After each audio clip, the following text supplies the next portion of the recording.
Bom dia, galera. Mais um dia segundou se iniciando, Graças a Deus hoje eu tô melhor. Não tô 100%, mas tô 80%. Ontem eu tava 50%, hoje tô 80%. Só que a garganta muito inflamada, entendeu? Mas cheia de coisa como sempre pra fazer, não posso parar. Geralmente eu tenho dado febre muito de noite, né? Dado muita febre, ontem mesmo tava com febre. Tossindo muito, fiz uma live, mas tava tossindo tanto.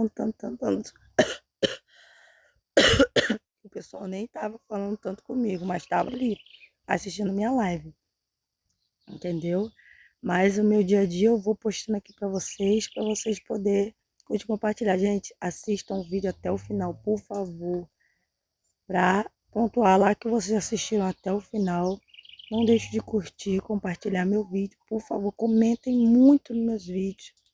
Algum remédio que vocês sabem para melhorar essa gripe.